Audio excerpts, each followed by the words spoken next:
Hello and welcome to Game Brigade. If you're new here, my name is Brian Greer, and today we are still counting down the top 50 games of all time that I consider the best, at least that I consider the best. Today we're going to be going from 40 to 31, talking about the games that I really, really love and find to be some of the best games in the industry.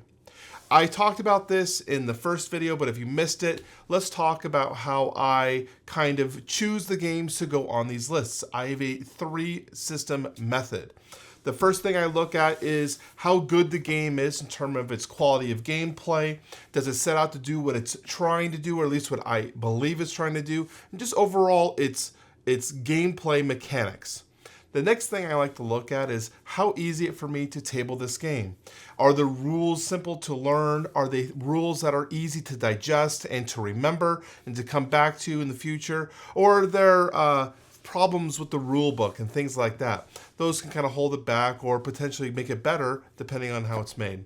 And the final thing I look at is how much do I personally love this game?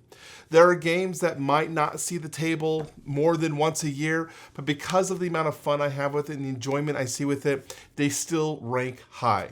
I basically take all those components, put them together to formulate this list. So without further ado, let's get to the first game. So coming in at number 40, we've actually been talking about this game a lot as of late. Which is kind of funny enough. But this is Lord of the Rings Journeys in Middle-earth from Fantasy Flight Games. Lord of the Rings Journeys in Middle-earth is an adventure campaign game that is set in individual scenarios, and it is an app-based game. Some people have issues with an app. I know I did when I was looking at this system. It's one of the reasons why it took me so long to break this system out. But once I eventually did, I found that it was not that big of a deal. It didn't hamper me from the enjoyment of the game. And in fact, it made it so that it was a way for me to integrate some expansion content easily, because the app will ask you what content do you own. You kind of select it and it kind of integrate into the story for you, which is great. This game also lets you to customize your character. You're going to pick a hero, and you kind of pick a subclass and kind of can change the kind of abilities and things that you can do throughout the game, and the type of equipment you can have as you go through the adventure, going through a lot of the Lord of the Rings locations and whatnot. I love this game as a 2-player experience. I play with my wife, and it's a great little adventure semi-dungeon crawler. I don't want to call it a dungeon crawler because it's not a true dungeon crawler. That's why I like to call it an adventure game. But you'll see a lot of people calling it a dungeon crawler. So if that's your jam, maybe it is for you. Okay, so that is number 40. Number 39, I don't have the box for. I used to have this in my collection. It has recently moved on, and that is Massive Darkness 2. Now, Massive Darkness 2 is not a game that I hate, obviously, but I sold it for reasons in terms of its gameplay, that I was hitting the table effectively.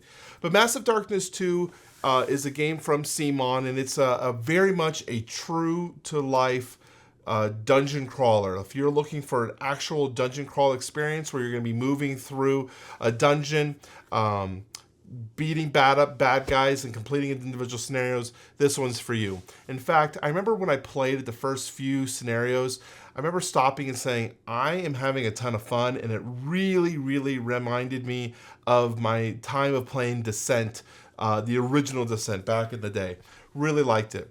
The heroes are all asymmetrical. They all have their own little mini game that you're kind of playing with, which is fun. I think some are more powerful than others, and even though one might be like a character that I enjoy, I found that sometimes the mechanics don't always work the best. My biggest gripe with this game, which kind of held it from being a top-tier dungeon crawler for me, was that the enemies scale greatly with based on the amount of players you're playing with. So the more players you're playing with, the more enemies are spawned in a single mob. And when you attack a mob, they attack you back, and then they activate again. And so even though your status and health don't change, the amount of damage that you take on a higher player count game is very, very skewed in a negative way for me, which is one of the reasons why it held it back from being a top tier dungeon crawler.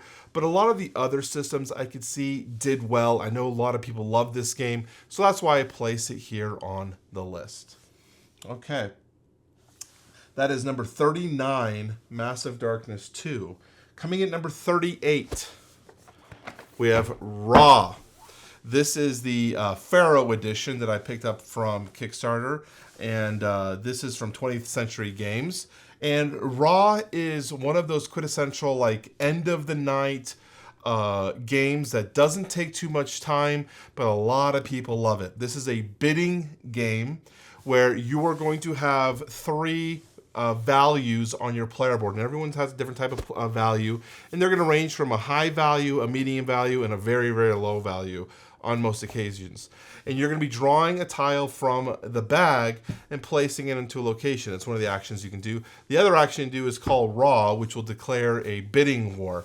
And all the tiles that people have been placing out into the middle will then become up for bid. And for you to bid, you're just going to choose one of your tiles, and you're going to put it in front of you. Whoever has the highest tile wins. It's a very simple concept, very easy to go through, but there is a lot of strategic depth in this and a lot of fun to be had. I think this is a great game. It's a very old game, but one that has carried forward and done very well historically, and I would recommend you getting it. The only thing that bothers me with this one is on some player counts, like around, I think a 3-player player count, it seems like the third player always just calls Raw. So you draw, or whatever. There's always a specific person that calls Raw because it just seems like it's the best value, and I don't like that. I like to push your luck. I like being able to pull out more tiles and have fun with it. There's also a red tile that will force Raws to be called, and the push your luck aspect is if there's a certain meter that moves all the way down because those red tiles were pulled, then the round ends, and if you didn't win anything or if you didn't use all your bids, that's on you. So Raw is a great bidding game. I'd recommend highly to pick it up if you haven't already. So that was number 38. The next one is number 37, and she's down here, and that is Scythe. This is the Legendary Box Edition. Scythe is from Stonemaier Games, and it is kind of a bit of an area control, but mostly an engine building game. Scythe was one of the first games that really, showed me the differences in the board gaming space and kind of the options that are out there. So it holds a special place for it in my heart. This game is truly a very good, well-refined engine building game. And what do I mean by that?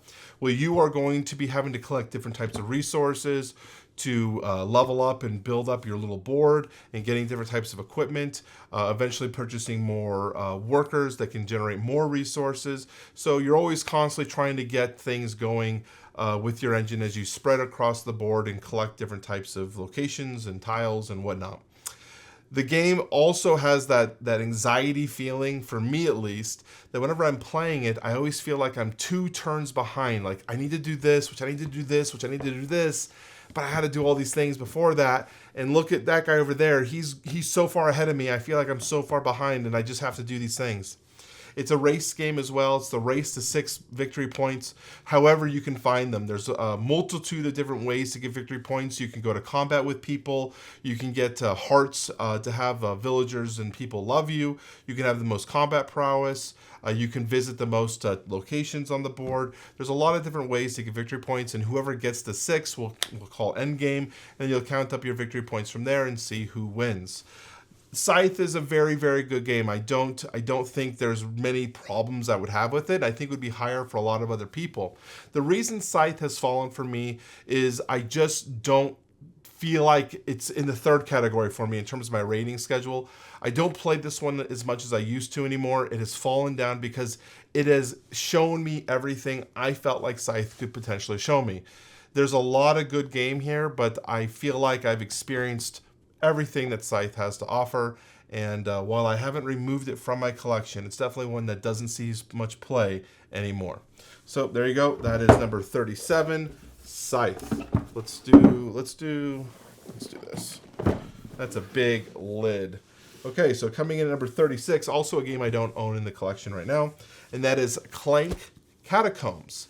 Clank Catacombs is a fun little deck builder where you are going to be delving into a dungeon, exploring different locations as you try to get different types of treasures and things, and then also escape before time runs out. I really very much enjoyed this. It's the only Catacombs, the Clank game I've played is Catacombs, and I like that you're building out the dungeon as you're going through, which gives you a lot of variety and options to it. And the deck building is a solid deck building experience. Deck building is one of my favorite mechanics. I love being able to look at the option on the row, see what card fits my deck, purchase it, and keep going. I love those kind of games. Now, I know that there's a legacy version that has done very, very well, and I haven't played it yet, and I've kind of wanted to play it. It's just, when do I have time? That's the real question. But Clank is a great little deck builder, and I highly recommend it to you if you're into deck building games. Okay, so 51st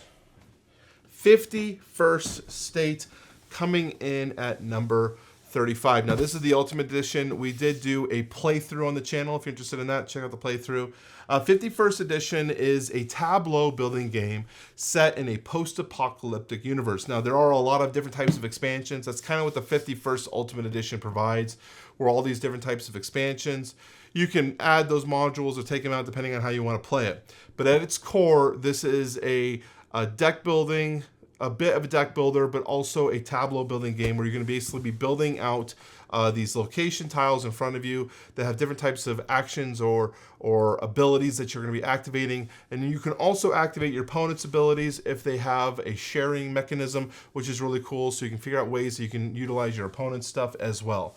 Very much really enjoyed the theme of this. I like post-apocalypse as it is. Really cool theme, but the gameplay is also really solid, and it holds up very, very well. Okay. All right, so another game. This is like the list of games that I don't have anymore. The next one is Dwellings. Oh, I actually just... Okay, the next one is Dwellings of Elder Vale, number 34. Dwellings of Elder Vale was is what you want to call it, a tableau builder, worker placement, area control, random hex generating map. It's a lot of stuff going on. I really did enjoy the aspects of the game. The reasons why I personally sold it was the gameplay. There was issues with the gameplay. We'll talk about that. So what do we do in Dwellings of Elder Vale? So what you're going to be doing is you're going to be choosing an asymmetrical faction. There's a lot of different factions that all have different types of abilities. And the core of the game, though, everyone has the same type of units. You're going to have a wizard, a dragon, a soldier, and some sort of workers. But those dragons, those wizards, those soldiers will all do something different based on the type of faction you have. Even your workers potentially have something different. You're going to send them out to different types of hexes on the board. You're going to be taking resources from those objectives. Eventually, if you want to go to the dungeon, you're going to collect different types of cards from the dungeon by spending a resource, which will add them to your tableau. When you recall your workers from the board, you then activate your tableau. So that's one of the ways you're going to activate it, by putting those workers on those different tableau cards you got from the dungeon. But some of those tableaus also only trigger with specific type of warriors or soldiers being placed on it. So like your dragon can only activate this tile, for example.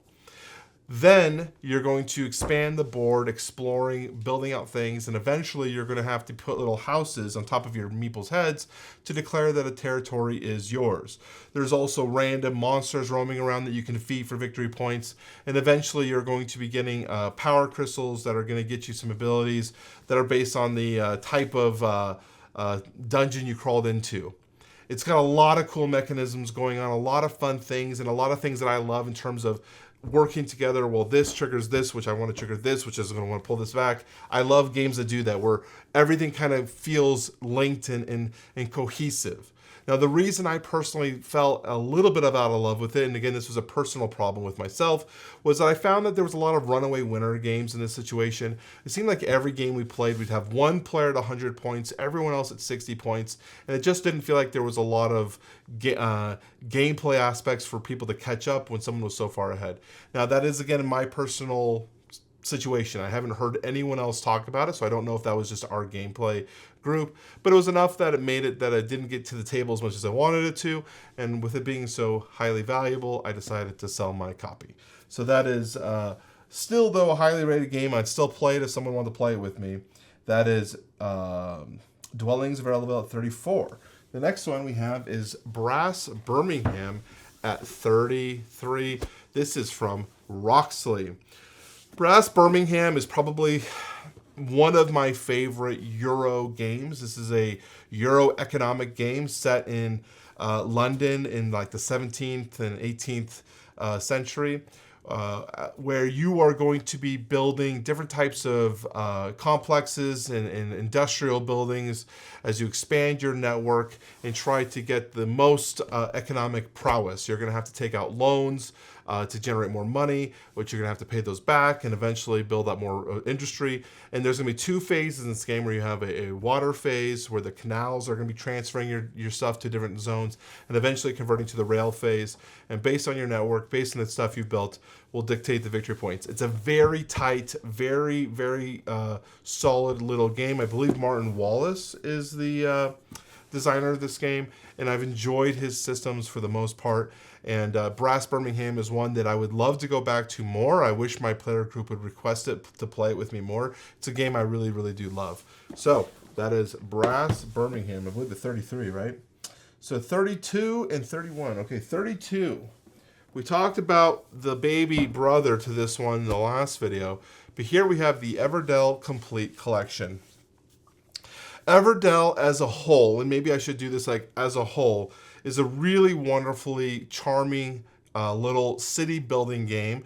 When I say city builder, it's like a tableau builder. You're going to be placing cards into your tableau, which are considered your city, and it's got a very interesting feeling. When you first start playing Everdell, you're going to feel like you just can't do anything. You don't have resources, you don't have abilities, and you're going to be like, how am I going to be able to get 15 buildings in my city with the amount of actions that I have, with the amount of workers that I have? But as you come into the final seasons, because you play 4 seasons, you're going to be like doing a bunch of stuff, feeling the power, feeling like all the things you've been working towards are finally working. I love that aspect about it. Now, the complete collection is obviously all of the expansions that have been released up to this point. I don't necessarily think you need all of them, but I find for the value that I have been able to see with this complete collection, it's just so hard to not get.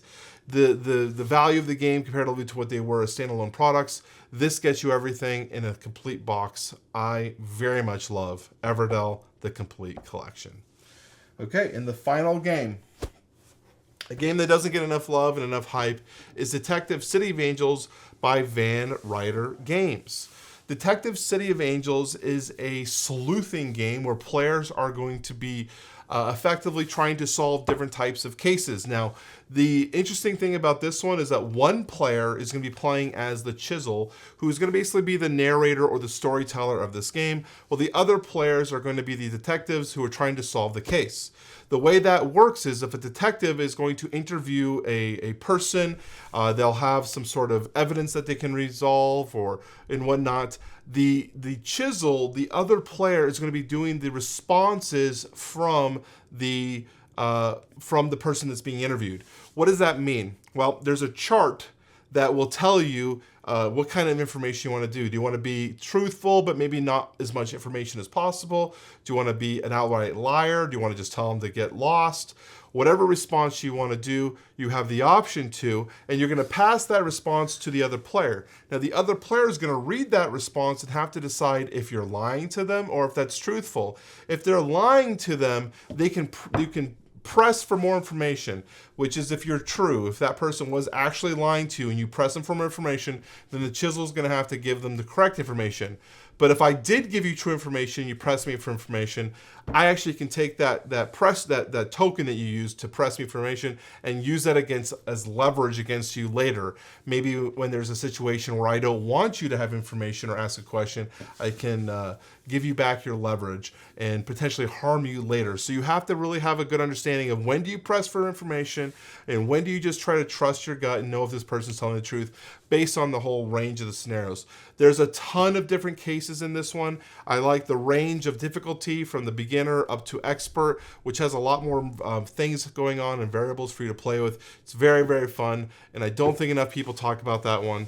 So that's Detective City of Angels coming in at number 31. So that's it. That's from 40 to 31. These are the best games of all time, at least for Game Brigade here in the studio. If you have any questions, I'd love to hear your thoughts in the comment section down below. Let me know what you guys think. But as always, thank you for watching. Subscribe, like, and I will talk to you soon.